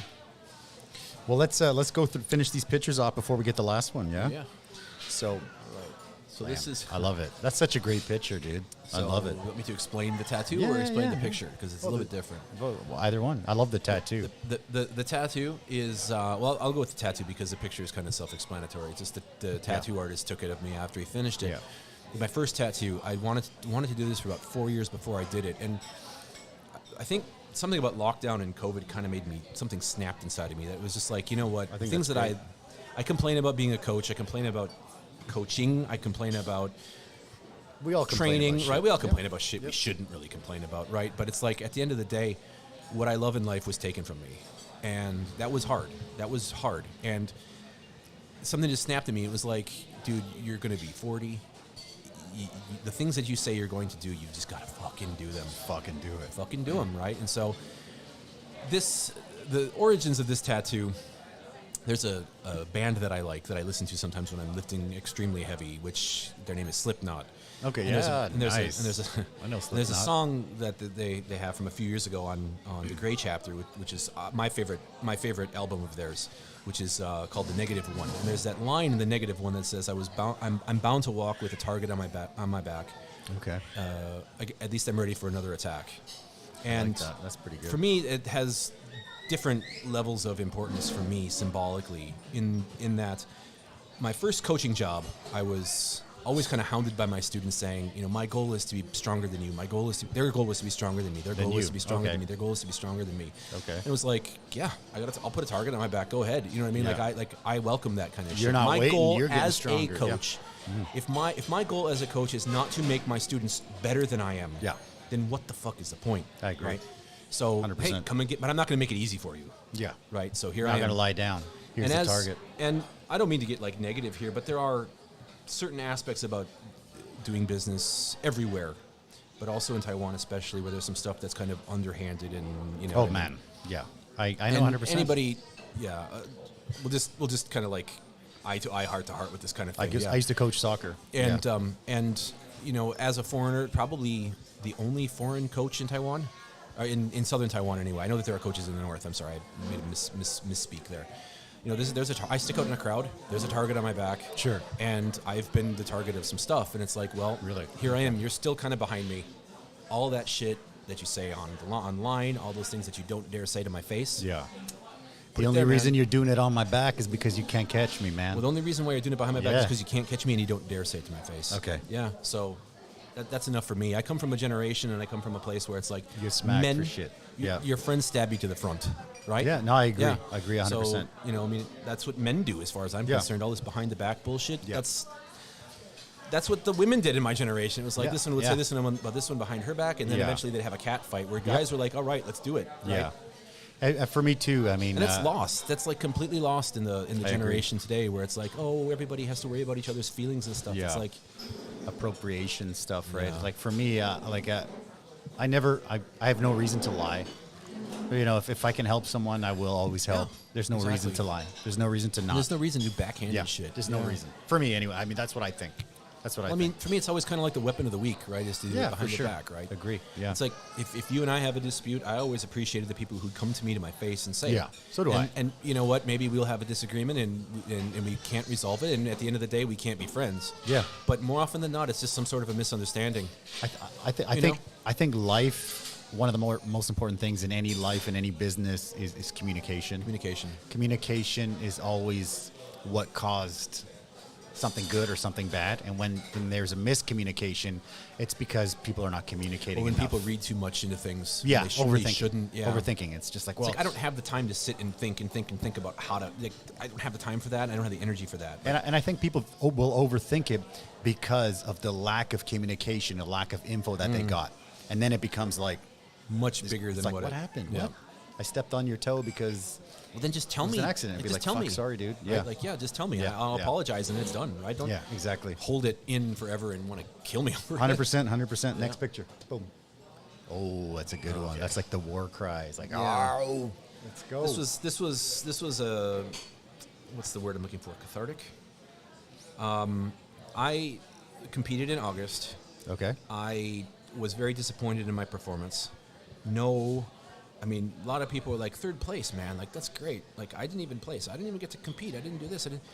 for me, I was very disappointed in my performance. For me, it's unfinished business. Okay. The event before this was the axle deadlift, and deadlift is not a weak event for me. And I'll go a little bit into detail with this. Let's go. I came into comp. I competed at the 105 and unders, and I came into comp about a week out at 108. And I did that on purpose. I do not want to restrict my caloric intake too much for too long and affect my pre-comp, my peak and everything. I was just like, well, I've cut weight 100, maybe not 100, but at least 50 times in my life before when I was younger. Wrestling for whatever other things I was doing. Like, I've done weight cuts before, a water dump, I'll be fine. Well, either I hadn't done it enough recently or age caught up with me or something where, for me, deadlift is not a weak event for me, but it's an event that has always been my weakest, even when I did powerlifting when I was in high school. Gotcha. I It's just because, I don't have the levers for it. I'm not making excuses. It's just there are certain leverages that are built better for other events. I'm naturally a better bencher, naturally a better squatter. Deadlift was always my weakest. And we don't really do deadlifts in football. Like, we did trap bar stuff, but it's like a barbell conventional style deadlift. We didn't really do that. So it was like, maybe I only put in 3 months of effort on my deadlift where I was putting in a whole year of my squat or a whole year in my bench or whatever, right? And so it's one of those things where if I'm having a good day, my deadlift will be great. Okay. If I'm having a bad day, it'll be absolutely horrific. Where everything else is just kind of like mellow, right? And I think probably the water cut did me in. And again, I don't really know why, because I was doing on the axle above the weight that they were doing in competition. Okay. I was pulling 8 reps in 30 seconds, 9 reps in 35 seconds. Jeez. Okay. It wasn't a big deal. I couldn't get a 6th rep in comp for whatever fucking reason. Okay. And the only thing I can say is that I chalk it up to the water cut. Yeah. And I was disappointed. My friend of mine, Kieran, I don't know if he's watching this, but he probably will watch it later. Kieran was there. He was kind of like my personal entourage / coach kind of guy. Gotcha. He picked me up out of the dust and was like, dude, you've got one more event. You know you can win this event. You've seen the way other people train it. Your technique is better. You're faster. Just go and win the fucking event. Shut your mouth. Because I was being a little bitch. I was just like, fuck, I'm not, I came in to win. I came in to win. I'm going to put that out there. I came in to win. Yeah. Right? And I don't go. That's the reason to go. Well, yeah, that's the reason to go. Besides, unless you want just people to notice you. And I'm already kind of known, not tapping myself on the back or whatever, but I'm known as the dude in the South who does strongman stuff. Everywhere I go, right? Sure. People know me as that. And it was I was thinking deadlift I would be top 2, top 3. Right? Gotcha. I got 5th. Okay. The other events, the first event was a arm over arm sled pull. I was hoping to be in the top 5. I got 4th place in that. The yoke into farmers, I was thinking 1st, 2nd, 3rd, somewhere there. The first 2 guys, they tied for 1st place. I got 3rd. This? Boom. Yeah, that's warming up. And the guy, I don't know if you can see to your dude far in the back, right. Yeah, that's Kieran. Okay. Best friend a guy can have. All right. Shout out to Kieran. That's me warming up for the sled pull. That was not my event. I was thinking that would be my worst event just because I don't have long arms, I don't have long legs, my pulls are slower. That makes sense, I guess. They're not long, right? I got to be fast with it. And seeing what some of the other guys were pulling, I mean, Tony was fucking crazy with that thing. He was pulling 400 something kilos. Really? Okay. But no, I did well in that event. For me, I took 4th in that event, which is much better than I was anticipating I would have done. Okay.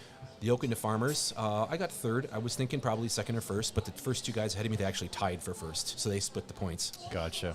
I was sitting, my chance of getting 1st place was going to be tough, but I could rectify myself in the deadlift. Okay. Pissed the deadlift down my leg. Okay. And that was just crushing. And that was an event that I thought was, because in Strongman, it's not that you have to win every event. Obviously, you want to, but if you win every event, there's either a problem with the people you're competing against, or there's a problem with the event itself, right? The events are supposed to be spaced so that, usually people who are good at deadlifting are not good at pressing. Okay. And usually people who are good statically are not good dynamically, and vice versa. Of course. Right? Yeah, that makes sense. So it's supposed to be where you need to score consistently. It's about gaining points. It's not about how much you lift. It's it is in powerlifting. It's about getting the maximum amount of points, and that's based on how you're placing in an event. Okay. So, I mean, to this point, I was 4th in the sled pull, which was better than I had anticipated. 3rd in the yoke, which is yoke into farmers, which is meh. Deadlift, I was thinking top 2. I got 5th. Okay. And I was just crushed. I was just like, what the fuck happened? And you still had to compete. And I still had to go on. And I was not trying to be melodramatic here. It was just I came into this thing and it was like, this is what I do. What the fuck happened to me? I got it to my knees twice and I just couldn't get it over my damn knee. I don't know what happened. And Kieran, the guy that was sitting behind me on the last picture, he sat down and I'm like, Kieran, I don't want to fucking continue. I made an ass out of myself. He's like, shut your fucking mouth. Yeah. You got one more event, put it behind you. And he's absolutely right, because if he were my student and he were in my place, I would say, dude, shut the fuck up. And you got another event, win it. Just win. And he knew that I could. Yeah. I was doing the sandbag loading in 20 seconds in practice, right? Okay. Which is nothing against the other athletes. They're monsters. The guys that beat me, the guys that, were top 5, top 10, whatever, they're monsters. But I knew in my heart of hearts that if it came down to the sandbag, you got it. I got it. Yeah. I came out to the sandbag, won it outright. Okay. And won it by, I want to say 2.5 seconds. Which is pretty fucking... By a lot. And that was just me. The next picture, just after that, it was just all that fucking frustration and anger and whatever just coming out and just being like, yeah, this is what could have happened if. And for me, that's just like something looking forward, like if I get everything together, I don't make those mistakes. If I don't overthink stuff, if I just put it all out on the line, like I did with the sandbag, I was like, fuck it. Fuck it. If I drop it, I drop it. If I win it, I win it. Okay. Right? So that was cathartic. That was a cathartic roar, let's say. That's a cool one. That's a great image, though. This is me at my biggest. Well, roughly my biggest. About a year and a half ago. How much weight is on there, man? Damn. On the squat? I don't even know. Okay. That's massive. 200, I don't know. Massive. I don't even remember. That's when the bar is like, wong, wong, wong. Yeah, well, I mean. Yeah. But that was, the reason why I guess you probably included this is just because I'm quite a bit different in stature right now. Bigger, but also the amount of weight on there is crazy. It's like, wow. Yeah. Well, squat, I mean, especially when it comes to squat for reps, especially when I was bigger, was a good event for me. So. Okay. But that was me at my biggest. I was probably about 135 kilos in body weight. I'm sitting at about 107 right now. Gotcha. Over the whole COVID break. Well, let's have euphemism thing. Well, let's have a look at that. Yeah. Let's have a look at that. That's a good one. Yeah, I dropped about 30 kilos. You're looking fantastic, man. That's a lot. That's a lot to drop, man. We were talking about this before the podcast. Sure. I'm obsessive. That's how you have to be. You have to be that way. You have to be. I get to the point where it's almost, other people don't get it, but it's like if you explain it to them in things that they're interested in, or their jobs, or the things that they're studying, or whatever, like you get obsessed with stuff. And you have to. I had to put I had during lockdown, I had to channel that into something. Okay. I had to channel it into something. Like I can't lift heavy now. Yeah. I still did train. Okay. But that was all kind of like under the rug at a friend's kind of like dojo kind of thing. Gotcha. We had a small gym. Gotcha. Thanks to Dan for that, by the way. But it's a great one. I had to channel all that into something, and that's crazy. To get the abs for health reasons, for just to do something to get me moving and get me motivated. And to keep you sane, right? And to keep me sane. Yeah, you need to have that channel. I legit don't know how people can go through their daily lives without going to the gym and taking their frustrations out on something. You know what I mean? Like when I some days, like there is that meme that goes around where it's like Arnold and he's like whatever, and it's like some days it's therapy. No, most days it's therapy, right? For me anyway, it's like if I don't have that out for that stuff, I don't know where I channel it, and I'm kind of a little bit frightened of that, right? Like. Yeah, I mean, for me too, I think when I skip for a day or for 2 days, I can't really sleep as well. Even though if I work like a 12-hour day and I'm like, but I still can't sleep very well. I need to have something. Yeah, agreed. Even if I'm not trained, like I'm after tomorrow, I'm going into a few days where I'm just kind of taking time off, but I've got to move. I've got to move. I can't just veg, right? It's like I get shaky. I get like. I don't know. I get uneasy. It's I know the feeling. Yeah. I know the feeling, brother. Yeah. I had COVID and I did 7 days, and after a few, I was like, I'm going to rearrange this room. I'm going to clean. I'm going to like wipe the walls. I'm going to like wash everything. It's crazy. That was just it. It's crazy. Like day 3 of not being able to go to the gym, I was staring at the white walls of my apartment and thinking like, what the fuck am I going to do to myself if this goes on and on and on and on? Agree. Yeah, no. When I had COVID as well, I wouldn't say I was particularly serious. It just so happened that I was actually at the girlfriend's and I caught it from her. Gotcha. And so we just kind of chilled together while we both had it. Day 3 or day 4, we went to. Probably shouldn't be saying this, but we went to a forest and just walked around, like a small kind of like park area. You need to walked around because it was like I couldn't fucking lay in bed any longer. It's hard. I had a sore throat, but it wasn't that bad. It was just like let's just go out and sweat. You know what I mean? Like I can't just sit here and do nothing. I don't know how people can do that. It's tough. I mean, I had the 7 days, and I mean, I couldn't do it. Yeah. It was. I mean, first few days is good because my life is a whirlwind of craziness. So the first few days off is okay. It was nice. But then it's like, you get to day 3, day 4. what are we doing day here? 7. Like, what are we doing here? You know? Yeah. It's like my dad used to say when he was doing chemotherapy and radiation and he was getting like bone marrow work done and whatever. He was in the hospital, and it's like he'd sit in that hospital and like staring at the white walls made him crazy. And I didn't really get it when I was like 17. Yeah. I got it when I was 39, though. Yeah. Jeez. There you go. Yeah. There you go, Dad. We still got it. Yeah. 2 more pictures, brother. Boom. You gotta have it. Me and my boy. Gotta have it. Gotta me and have my boy. So you asked me. You said 10 years old, bro. Yeah, he's going right? to be 10 soon. He'll be 10 in January. Grade 4? You said? Yeah. 5. Grade 4? 5, 4? Grade 4. And okay. Yeah. you asked me about who the most inspirational people in my life are. Well, I would say one was and one is. And, you know, for me, when things get hard, the weights aren't moving, I'm feeling shit. I look at that and I think, what am I doing? Kick myself in the ass here, right? Of course. I agree. I mean, at the age of 39, I can legit look you in the eye and say that I'm proud of my father for the struggles that he went through.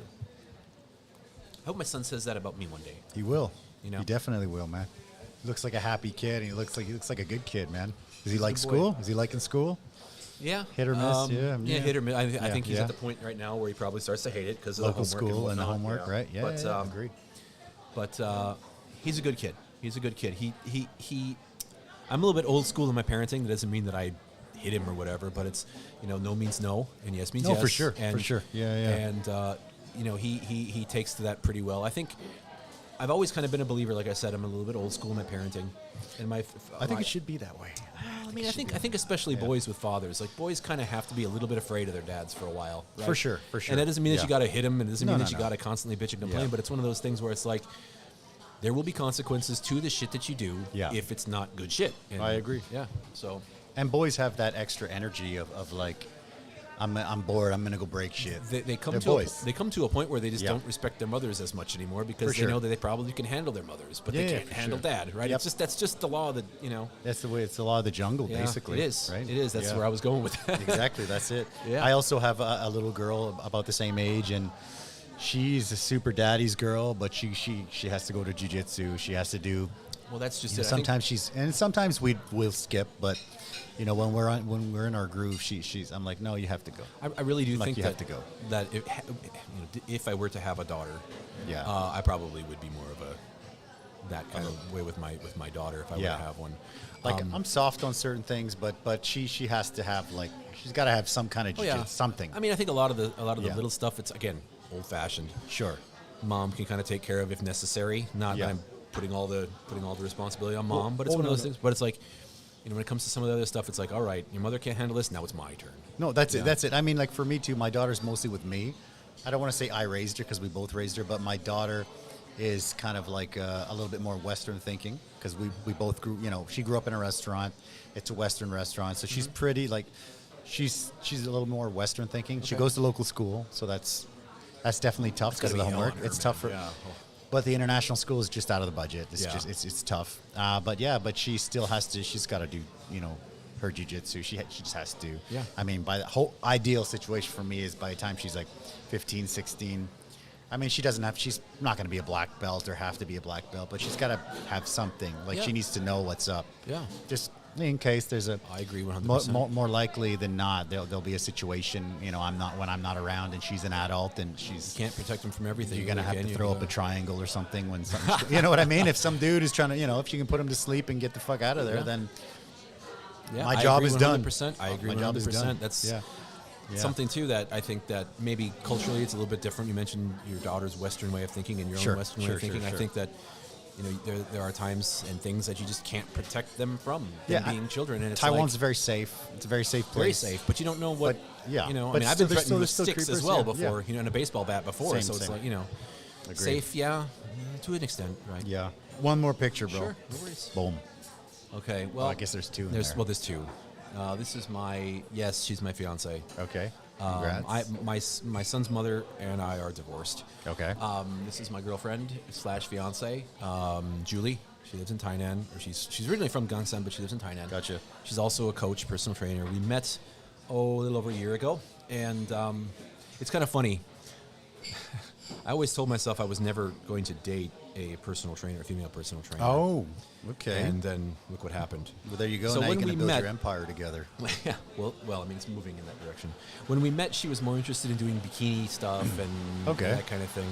And I always told my students who had met her that I was going to slowly kind of pull her over to the dark side. Okay.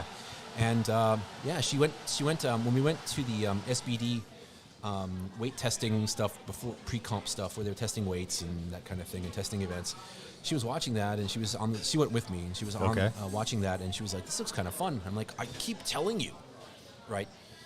She ended up competing and going, following Kicking with me. ass. Maybe this is a product plug for Nate. I don't know, but as she was training, she was like, she started from zero, like an empty yoke, 80 kilo yoke she couldn't pick up. Okay. Right, to finishing 9th in her weight class, which is pretty damn good for 3-4 months of training. That is good. And she wants to compete again in this. Beautiful. And she wants to compete in Strongman. And it's one of those things where she's an inspiration to me as well, because it's like the possibilities are endless. Yeah. Right? A blank slate, a white piece of paper.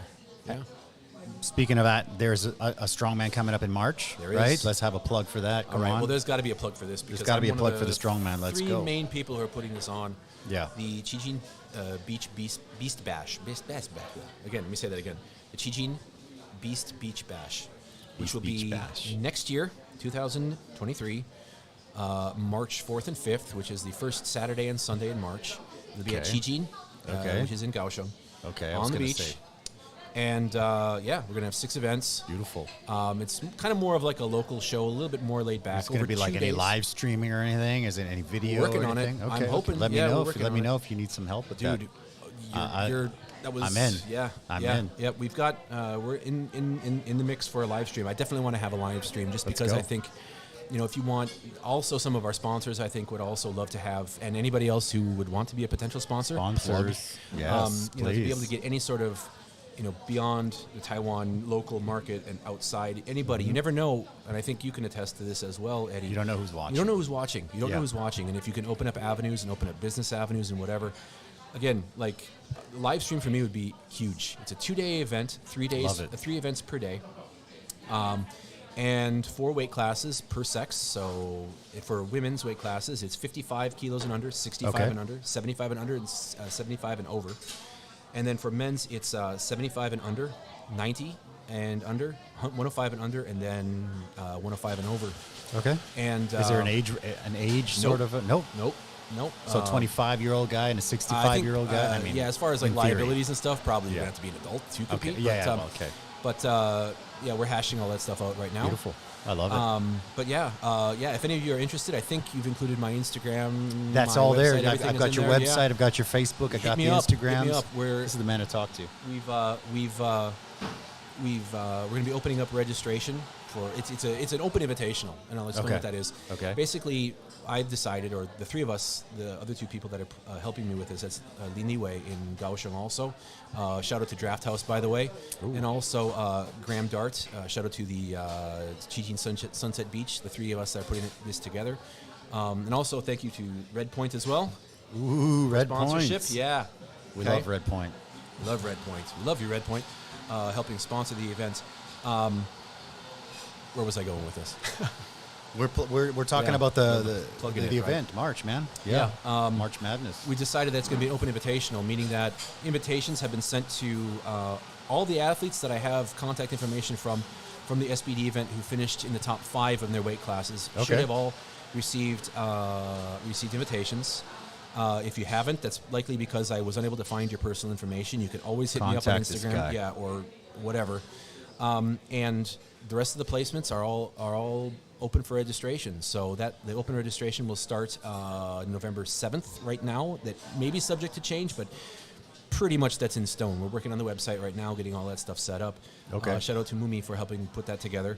And it's going to be fun. It's going to have more of a local kind of feel to it if you're familiar with watching like Instagram local sort of competitions. Excellent. Not as much production level stuff as... that doesn't matter. But it doesn't matter. No, for me, it's all about, again, for me, it's about the athletes. Getting it's eyes about and building the some sport, athletes. Yep. building the sport, It's about the athletes. Love it. And kicking some ass. I love it. Kicking some ass. 100%, brother. That's why we're here. That's why we're here. Why yeah. we're here. Beautiful. Let's grab this last one here. All right. This is also an Empress hot sauce. Okay. This is a ghost pepper one, but Okay. this is actually, yeah. Anyways, again, I'm kind of a wuss because I have it's a really heavy day tomorrow in the gym, and I don't want to be contending with the potential of No.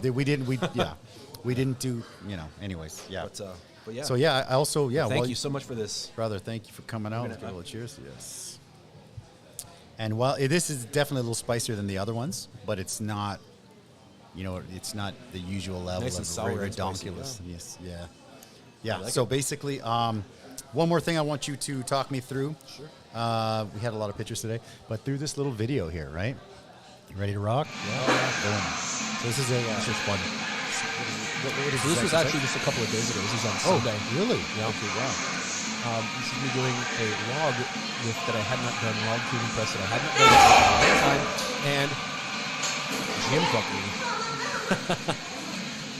So that was not a PR. It was a recent PR. Just because I haven't been training log that much recently, just because there's been no real need to do so. It wasn't in the last competition. A bit of a mistake on my part, to be honest, but okay.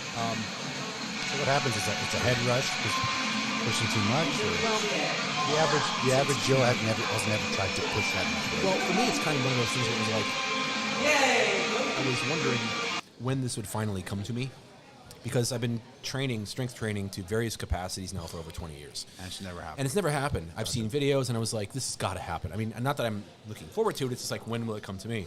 Gotcha. And I've gotten dizzy before after doing a lift, especially I do things called zombie squats, front squats. Everybody's kind of gotten choked with doing front squats before. Yeah. You get a little bit dizzy. You might even get like a twitchy arm or something, right? But you get out of it, right? And so I'm thinking, maybe this will never happen to me. Like the dodge that bullet. The pass out fairy will never visit me. But no, I think it was just part of it was just the adrenaline, because I hadn't pushed that in a long time. And successfully, anyway. I tried multiple times, but I hadn't pushed that successfully in a long time. You were pretty happy about it. I'm pretty happy, yeah. Yeah. One of my friends who saw it also was kind of like, it's even funnier because you shouted and then you passed out. Yeah. I was like, yeah, I was pumped. Like, that was a weight that I was stuck at for a while. But no, it's just basically it's the blood pressure spike and then the immediate drop, right? So if you ask the two ladies who were helping me there, the one is my fiance and the other one is a student of mine. They were like, your face is all red, and then it went immediately white. Well, my girlfriend had seen it before because she's a coach. Okay. And I've seen it before too. I've had students who've, for whatever reason, a barbell on a front squat will roll back on them, or doing an overhead. It happens a lot with overhead. Gotcha. Just because gravity, different shearing I guess. forces, and and but basically it's like I said, it's a blood pressure spike and an immediate drop. And I was thinking, like, if this thing were ever to happen to me, there'd be some sort of warning.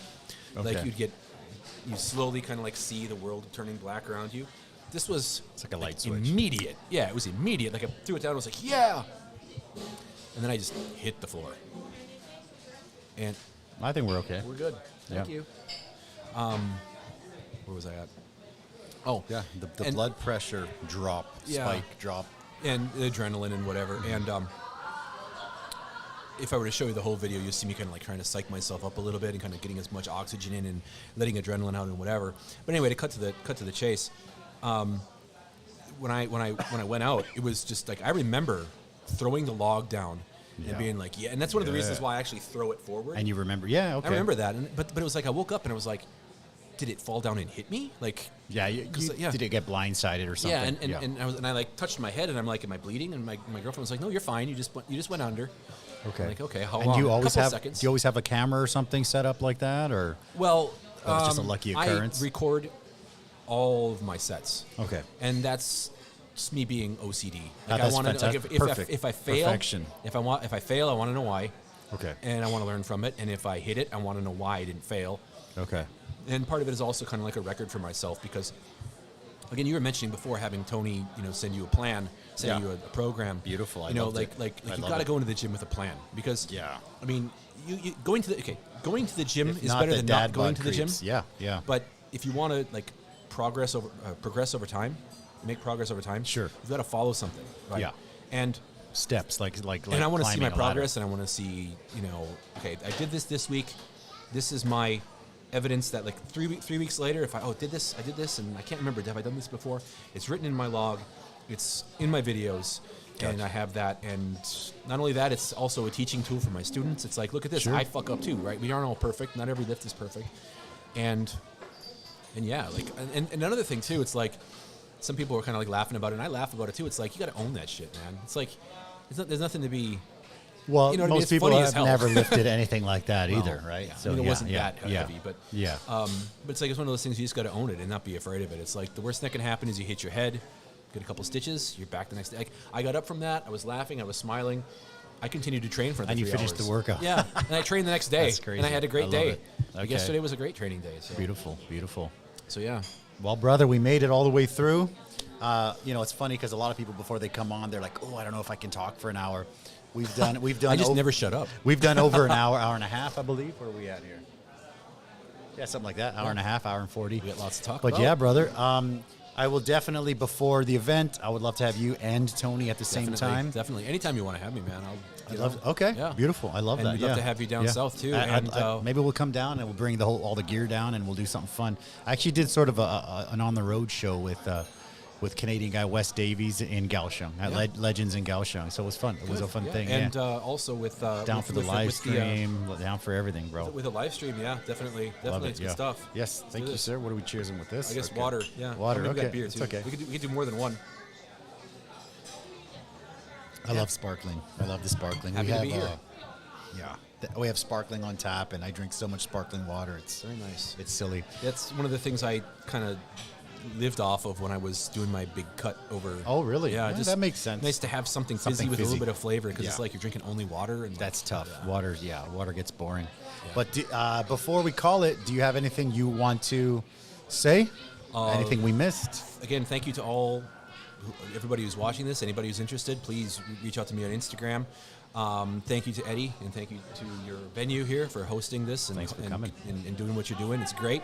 Thank you. And all the guys, the guys who are helping me with the, trying to get the word out with the competition sponsors. We thank you very much. And we're gonna go and crush it in March. Sounds good, brother. Thanks for coming out. Thanks for making the trip all the way from Kaohsiung just to do the podcast. It's really flattering for me. It's your turn next time. Yeah, let's do it. We'll do it next time. Yeah. All right, good stuff. So when I do something like that, the whole family's coming down. We'll go to the beach. Great. It'll be beautiful. Great. Yeah. There are lots of nice beaches in that area too. I know. That's one of the things. I mean, we Chijin, have. There you go. We'll be there. Yeah. Stuff. Thank you guys for watching the show.